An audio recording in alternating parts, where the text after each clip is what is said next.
네, 오늘 시그널픽은 장해찬 전 국민의힘 청년 최고위원과 함께하겠습니다. 어서 오세요. 네, 안녕하세요. 네, 또 오랜만에 모셨습니다.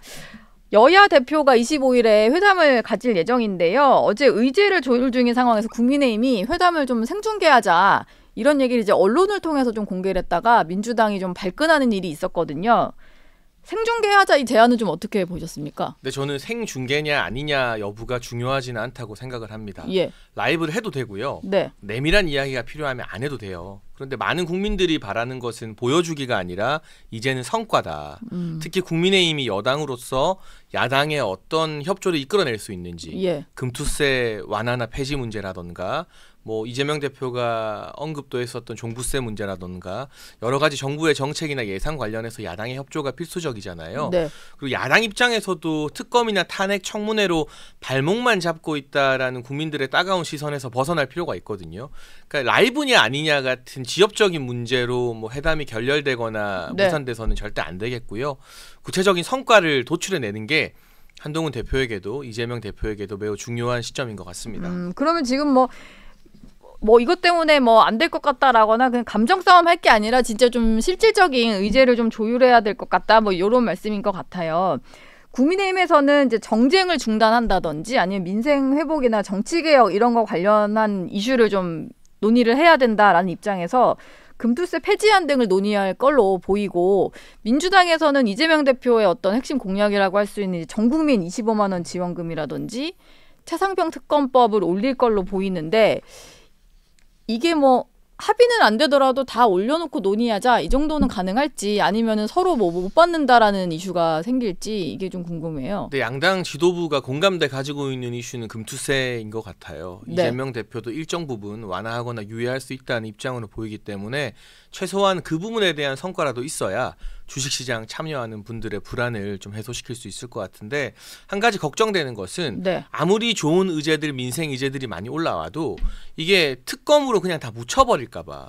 결국 민주당에서 특검 이야기 공세를 강하게 펼칠 것이고 예. 한동훈 대표가 이야기했던 제보 공작까지 넣자는데 민주당이 콜하고 있지 않습니까? 그렇죠. 그러면 그 이야기를 이재명 대표가 꺼냈을 때 한동훈 대표의 대답이 무엇이냐에 따라 언론의 관심이나 국민들의 관심이 민생 협조보다는 특검 하느냐 마느냐, 특검 공세를 어떻게 대응하느냐, 또 특검으로 그냥 기사가 다 덮일 수가 있거든요. 네. 그렇기 때문에 저도 수차례 강조하고 있지만 이 민주당의 부당한 특검 공세에 한동훈 대표나 국민의힘 지도부가 지금이라도 선을 확실히 긋고 네. 그 해보니까 도저히 안 되겠다. 이 특검에 대해서 우리는 이제 단일 대우로 반대한다라고 하면 거기서 정리가 되고 다른 이슈를 이야기할 수 있는데 지금 뭐 사실상 원내 협조나 설득 작업은 전혀 이루어지지 않고 있는 상황에서 한동훈 대표가 전당대회 때 꺼냈던 특검 카드를 완전히 접는 것도 아니고 그렇다고 이걸 주도적으로 펼치는 것도 아닌 애매모호한 상황을 유지하고 있기 때문에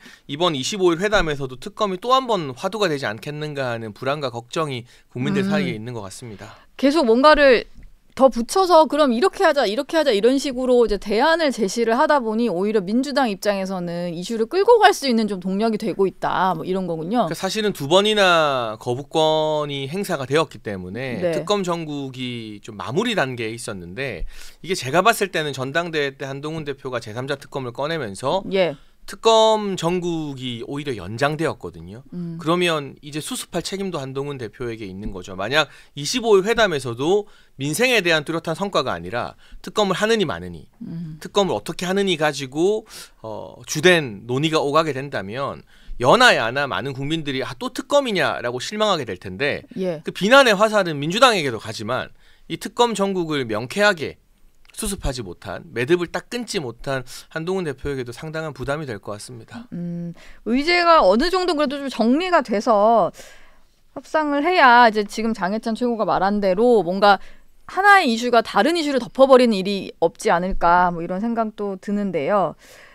민주당의 장경태 의원 같은 경우는 제보공작 의혹의 어떤 핵심 당사자로 지금 국민의힘에서는 지목을 하는 인사임에도 불구하고 제보공작 의혹 이거 받겠다라고 얘기를 하잖아요.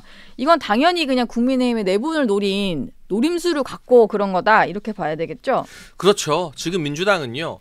수단과 방법을 가리지 않고 특검만 할 수 있으면 뭐든 다 하겠다라는 태도로 나오고 있지 않습니까? 예.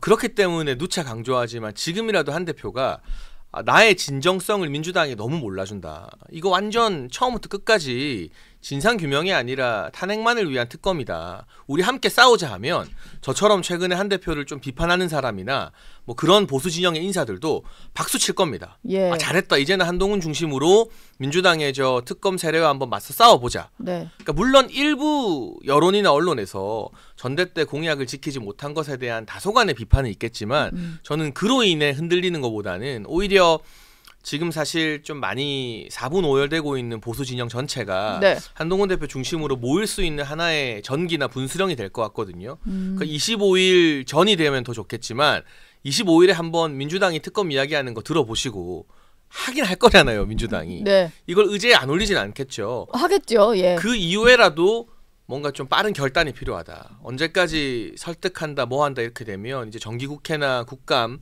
예산안 국면에서도 특검이 또 다른 이슈나 바터거리가 되면 안 되거든요. 네. 그러니까 하루라도 빨리 결단해서 힘을 뭉칠수록 한동훈 대표에게도 국민의힘에게도 다 좋은 일이라고 생각합니다. 예. 한동훈 대표가 취임한 지 지금 한 달이 거의 다 되어 가는데요. 최근에는 식사 정치를 좀 하고 있어요. 얼마 전에 당 상임 고문단도 만났는데 요 얘기가 되게 재밌더라고요. 한동훈 대표의 머리는 검증이 됐지만 가슴으로 정치할 수 있느냐는 검증이 필요하다. 뭐 이런 얘기를 했는데 이건 좀 어떤 의미일까요? 뭐 국민의힘의 원로들 정치 오래 하신 분들의 조언이니까요. 제가 감히 말을 보태기는 좀 어려울 것 같고요. 네. 다만 이렇게 상임 고문도 자주 만나시고 우리 당의 뭐 중진들 식사하고 한 것은 저는 긍정적으로 평가하고요. 그 외에도 상시적으로 오늘 같은 경우는 이제 간첩법 개정 관련된 공청회 참석하시는 걸로 아는데 네. 의원들이 보면 의원회관에서 하루에도 막 2-3개씩 국민의힘 의원들 주최 주관하는 행사를 굉장히 많이 하지 않습니까? 예. 세미나나 이런 네. 데. 근데 여기에도 좀 더 적극적으로 많이 참여하시면서 대면 스킨십을 늘리면 리더십을 확보하는 데도 훨씬 더 긍정적인 효과가 있을 것 같고요. 저는 원로들 말씀 중에 때로는 지는 게 이기는 거다라는 조언이 좀 와닿더라고요. 이게 저뿐만 아니라 또 한동훈 대표뿐만 아니라 정치하는 모든 사람들이 귀 기울여 들어야 될 것 같은데요. 네. 정부에게 하는 고언으로 들리기도 했고요. 매사 모든 건에서 내가 한 말에서 한 발도 후퇴하지 않겠다. 나는 절대 지지 않겠다라는 태도보다는 이제는 예. 당의 지도자가 됐으니 때로는 지기도 하고 양보도 할 때 훨씬 더 큰 정치를 할 수 있다라는 원로들의 조언을 잘 귀 기울여 드렸으면 합니다. 예. 그 사실 장해찬 최고가 전당대회 과정에서 한동훈 대표를 향해서 좀 날선 얘기를 많이 하다 보니까 그것 때문에 또 비판도 많이 받으신 걸로 아는데 그 기간에 불거진 의혹 중에 좀 핵심이 댓글팀 의혹이에요. 근데 네. 이게 뭐 외부에서 뭐 고발이 들어가고 하다 보니까 당연히 이제 고발장이 접수가 되면 검찰이 수사팀을 배당하게 되잖아요. 자연스럽게 좀 수사 수순으로 가게 될 것 같은데 이게 좀 한 대표 행보에 있어서 지장은 없을지 이게 또 한 대표의 사법 리스크가 또 되는 건지 뭐 이런 생각은 좀 들어요. 네, 저는 비판 못지않게 개인적으로 응원도 참 많이 받았다라고 느끼고 있고요. 예. 뭐 정치적 검증의 영역과 사법적 검증의 영역은 저는 좀 분리되었으면 좋겠는데요. 어쨌든 현재로서는 야당이 일방적으로 수사 의뢰를 해놓은 상황이기 때문에 네. 이게 사법적으로 어떻게 전개될지 제가 말을 보태거나 미리 예단하는 건 좀 부적절한 것 같고 다만 정치권에서 매사 모든 건건을 사법의 영역에서 판단하는 것, 이 건만 이야기하는 게 아니라 예. 그보다는 정치적으로 검증하고 책임을 묻고 하는 것들을 우리 국민들이 정치권에 더 바라지 않나. 그래서 이 부분은 뭐 진행되는 걸 그냥 잠잠히 지켜봐야지 지금 단계에서 뭔가 왈가왈부할 그런 내용은 아닌 것 같습니다. 댓글팀이라고 하면은 뭔가 상당히 불법적이고 조직적으로 그런 일을 해서는 안 되는 사람들이 했을 것 같다. 뭐 이런 의혹인데 뭐 그거는 한 대표도 아니라고 얘기를 했고 이제 수사는 한번 봐야 될 것 같고요. 근데 이게 좀 혼재되어 있어요. 예. 제가 이제 전대 기간에 제기했던 의혹과 뭐 민주당에서 양문석 의원 등이 제기한 의혹 등은 결이 다른 거거든요. 예. 그리고 어떤 부분이 중점적으로 야당이 지금 고발했는지는 뭐 저희가 고발장을 보지 못한 상황에서 네. 알 수가 없어서 예. 그게 뭉뚱그려서 하나의 의혹이 아니라 좀 결이 다른 부분도 있다라는 걸 양문석 추가적으로 의혹도 양문석 설명드립니다. 의원이 뭐 오히려 더 많이 댓글 분석했다고 이제 그건 이제 의혹 제가 제기했던 것 제기한 같아요. 의혹과는 아예 결이 다른 좀 네. 다른 방향의 이야기들이고요. 알겠습니다. 이준석 개혁신당 의원이 얼마 전에 여기 정치 시그널에 나와서 이 얘기를 했습니다. 그 이준석 의원이 그런 얘기했었거든요. 한동훈 대표가 이재명 대표 뭐 부러워하는 것 같다 뭐 이런 얘기를 했다가 약간 부러움 논쟁처럼 막 얘기가 나왔었어요. 네. 그랬더니 국민의힘 소속된 이제 전현직 의원들이 다 이준석 의원이 한동훈 대표 부러워하는 거다. 이런 식의 어떤 비슷한 취지의 논평을 내놓으니까 이것 역시 좀 대응 사주에 의한 것 아니냐. 뭐 이런 또 해석을 하더라고요. 근데 뭐 대응 사주가 잘 안 되죠. 예. 왜냐하면 이준석이라는 스피커와 비슷한 화력을 내뿜는 게 그래서 기사에서 1대1로 다뤄주고 막 하는 게 쉽지가 않거든요. 예. 그러니까 이준석 이제 개혁신당 의원도 그냥 약간 코웃음 치는 것 같은데요. 네. 저는 일단 제가 이준석 의원과 상당한 이 악연이 있는 예. 제가 당선됐던 전대 때부터 세게 붙었던 건 다들 아실 테니까. 예, 그렇죠. 그러니까 그런 개인적인 인연을 차치하고 지금 정치권에서 제일 속편한 사람 이준석 의원 아닙니까? 제일 속편한 사람. 그럼요. 예. 당선도 됐겠다. 비록 개혁신당이 소수 야당이지만 다음 대선에 중요한 키를 쥐고 여야 중심에서 협상할 수 있는 이 레버리지라고 할까요? 운신의 폭이 굉장히 넓잖아요. 네. 근데 뭐 이준석 의원이 지금 국면에서 뭐 누구를 그렇게 부러워할 것 같지는 않거든요. 그러니까 이렇게 대응을 하더라도 느끼는 이준석 의원이나 상대방이 좀 아프게 예. 되게 소위 요즘 말로 긁혀야 되는 건데 네. 이번 대응 사주는 뭐 진짜 대응이 사주됐는지 아니면 한 4-5분이 정말 우연히도 똑같은 생각을 동시에 한 건지 모르겠지만 이준석 입장에서 별로 긁히지 않는 것 같아요. 그러니까 듣는 사람이 별로 전곡을 찔렸다는 느낌이 안 들고 아니죠. 네, 무슨 왜 당선된 이준석이 왜 예. 누구를 부러워하지라는 생각이 드니까 그러니까 네. 지금 뭐 중앙일보나 조선일보가 지적하는 것처럼 국민의힘 내부에 스피커가 너무 약하다.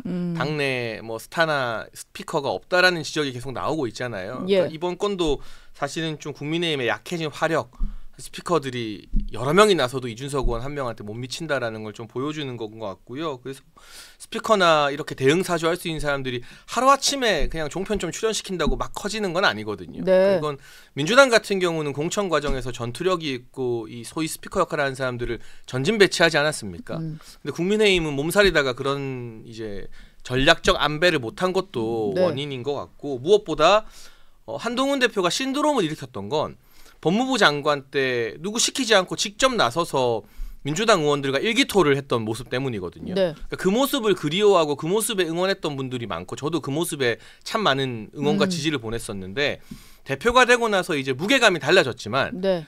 너무 주변 인물들이 많이 나서는 것 같아요. 근데 그 주변 인물들 한 트럭이 나서도 한동훈 대표가 한마디 하고 직접 싸우는 만 못하거든요. 예. 그러니까 아무리 여당 대표라도 지금처럼 소수 여당이고 저희가 힘든 국면에서는 한동훈 대표가 법무부 장관 시절에 그 일기토 정신을 좀 회복할 필요가 있다. 직접 민주당과 싸우고 직접 첨예한 이슈에 뛰어들어서 현란한 설전을 벌이면서 진두지휘할 필요가 지금 굉장히 있는 것 같습니다. 이게 근데 반대로 얘기하는 사람도 있잖아요. 이젠 대표가 됐으니 대표로서의 어떤 무게감을 좀 가져가면서 주변의 사람들이 좀 스피커로서 활약할 수 있게 해야 된다. 근데 이제 보니까 그게 잘 안 될 것 같다 이런 거군요. 그러니까 인물의 면면을 봤을 좋지만 하루아침에 그게 갑자기 누구 대변인 주고 뭐 누구 잠깐 어디 출연시킨다고 그 화력이 막 커지는 건 아니잖아요. 예. 그리고 지금 사실 보수 진영이 전당대회나 소위 말하는 유난 갈등 이후로 좀 많이 갈라져 있는데 한동훈 대표가 이 싸움의 전장을 특검법 같은 내부 이슈가 아니라 본인이 직접 나서서 민주당과 싸우는 외부 이슈로 돌리면 다 하나가 되기 너무 좋죠. 예. 그리고 지금 부자 몸살이다가 망한다는 말이 있는데요. 네. 국민의힘이 막 이것저것 따지면서 대표는 좀 무게 잡고 뭐 이럴 수 있는 몸살일 수 있는 상황이 아니지 않습니까? 겨우 100석 가지고 전국을 운영해야 되는 네. 절박한 상황이기 때문에 한동훈이라는 전투력 높은 장수가 지금 최선봉에 나서줘야 되는 거죠. 지난 한 달 동안 이제 주입으로 물러나 있어 보니 당 지지율이나 여러 가지 언론의 평가가 썩 좋지는 않잖아요. 네. 그러니까 저는 이제 최전방에 나서면 리더십도 회복되고 당내 소위 말하는 비한이나 반한이라는 분들도 응원하게 되고 모든 문제들이 좀 해결되지 않을까 싶습니다. 전선을 좀 명확히 하는데 야당과 맞서는 것으로 좀 정돈을 하면 이게 지금 갈라져 있는 사람들도 다 뭉칠 거다. 이렇게 보시는군요. 일단 이재명 대표 체제가 2기 체제가 들어섰기 때문에 아마 한동훈 대표도 그런 건 좀 생각하고 있지 않을까 싶은데 장해찬 전 최고위원은 전대 기간 동안 이재명 대표가 약간 우클릭 행보하듯이 했던 발언에 대해서 보여주기 쇼다, 뭐 국민 현혹형 이미지 메이킹이다 이런 얘기를 했어요.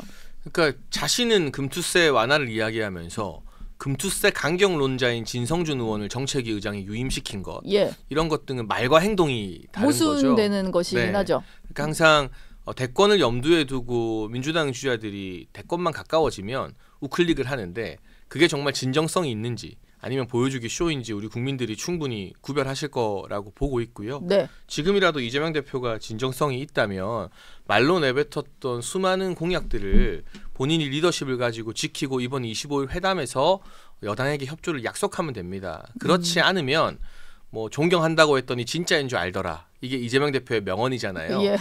뭐 우클릭 한다고 했더니 진짜인 줄 알더라. 이거밖에 안 되는 거죠. 네. 네. 알겠습니다.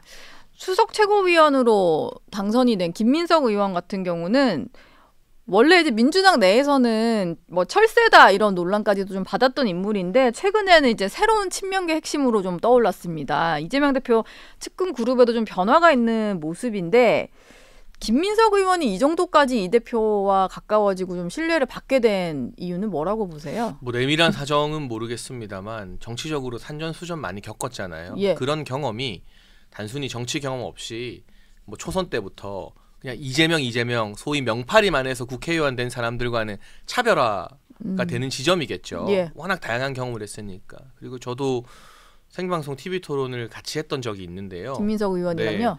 굉장히 진중하고 차분한 스타일이에요. 네. 그러니까 이재명 대표나 그 강성 측근 그룹, 뭐 지난 지도부에서 최고위원했던 정청래 의원이나 이런 사람들은 이재명 대표보다 더 튀고 싶어하고 예. 더 센 발언을 하잖아요. 그런 사람들이 지금 민주당의 전면에 나서 있잖아요.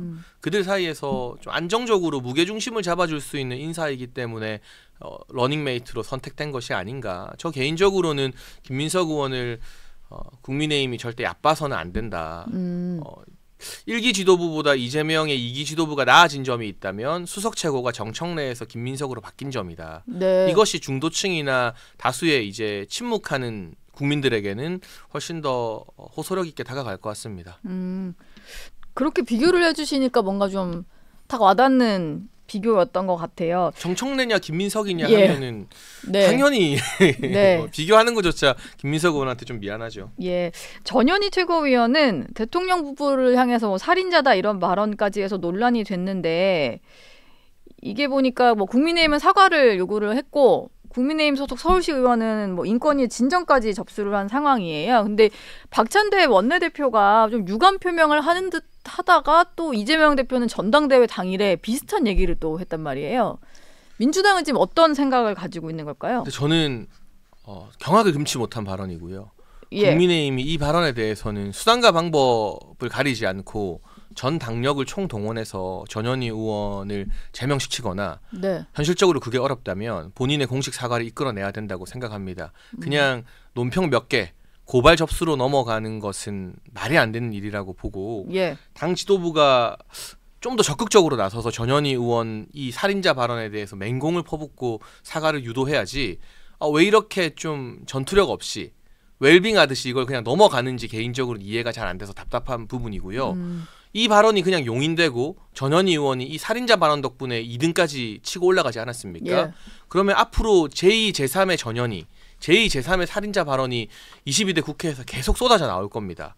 그걸 막기 위해서라도 국민의힘 지도부가 보다 강력하게 이 문제에 대응해야 되고 예전 방식의 투쟁이라고 하지만 어쨌든 이재명 대표는 뭐 단식도 하고 농성도 하고 민주당 의원들은 예산 달라고 삭발도 하잖아요. 네. 그러니까 국민의힘 지도부가 이거 저희 마음 같아서는 살인자 발언 사과하라고 집단 삭발이라도 해라. 그러니까 그 정도로 예. 그 정도로 강경하게 이 발언에 대해서는 무조건 국민의힘이 이기는 이슈이기 때문에 제대로 된 사과를 받아내지 못하면 앞으로 4년 동안 도대체 민주당으로부터 뭘 양보받고 뭘 얻어올 수 있겠는가 하는 생각과 걱정이 좀 듭니다. 그러면은 이게 이번에 대표 회담 때도 좀 저는 반드시 이슈가 나와야 돼야 되는 반드시 나와서 이재명 대표로 하여금 사과를 또 받아내고 네. 전현희 의원에게 사과하라고 이재명 대표가 말해야 사과할 거잖아요. 네. 그런 것들을 이번 대표회담에서도 강력하게 요구해야 된다고 봅니다. 예.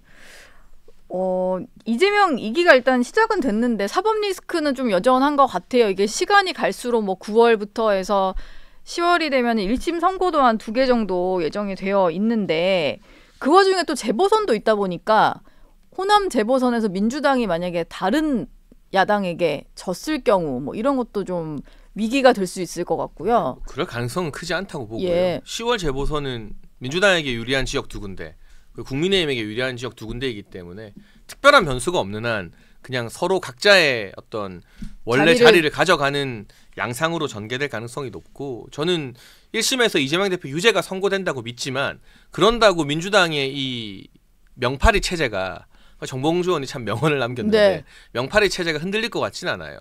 오히려 더 독하게 윤석열 정부를 흔들고 탄핵이나 임기 단축으로 3심 판결 이전에 이 대선을 치러야 된다라는 민주당의 목표가 더 강해지고 노골적으로 변하겠죠. 예. 공세가 더 거칠어질 것이기 때문에 1심 판결 나오면 국민들이 현타 와서 민주당 흔들린다? 이거는 감나무 아래에서 그냥 입 벌리고 앉아있겠다는 생각이거든요. 오히려 1심 유죄 판결 이후에 민주당이 더 독해지고 더 정부를 흔들 것이고 더 탄핵 드라이브를 걸 것이다라는 걸 미리 대비하고 좀 싸울 준비를 국민의힘이 지금부터 해야 된다고 생각합니다. 민주당에서 지난 국회 때는 이탄희 전 의원이 반대를 해서 폐기가 됐었던 그 판사 임용 자격 완화하는 법안을 재발의를 했더라고요. 그게 뭐 보통은 한 10년 정도가 있어야지 임용이 되는 건데 5년으로 이제 줄이는 건데, 이게 들어보니까 사법부의 거의 평생 수건 같은 거여가지고 이게 굳이 지금 이 시기에 재발의를 했다는 것은 좀 이 대표의 사법 리스크를 염두에 둔 거 아니냐, 이런 얘기도 좀 나오는 것 같아요. 뇌물성 입법이라고 생각합니다. 뇌물성 입법이요? 굉장히 공교로운 시기에 이것도 김용민 의원, 민주당의 또 강경파죠. 이분이 발의를 했던데, 이분들 평소에 이재명 대표 판결, 측근들 판결 안 좋게 내린다고 사법부 맨날 욕하고 사법부 압박하던 분들이거든요. 예, 뭐 판사 탄핵까지도 뭐 아이디어 차원에서 거론될 정도로. 그냥 판사 실명 막 공개하고 하는 분들이잖아요. 예. 이분들이 갑자기 판사들의 수건을 이뤄주는 법안을 딱 냈다? 이거는 이 대표 판결 잘 봐달라는 뇌물성 입법이고요. 당근과 채찍을 사법부에게 지금 주고 있는 거죠. 그러나 사법의 영역에서는 정치의 개입을 최소화하는 것이 맞다고 보고 있고, 우리나라 사법부가 이런 뇌물성 입법에 흔들릴 거라고는 생각하고 싶지 않습니다. 민주당에서 또 발의하겠다라고 한 게 있는데요. 일제 식민 지배를 미화하거나 친일 반민족 행위를 찬양 고무한 사람 같은 경우는 공직이나 공공기관에 취업할 수 없게 하겠다.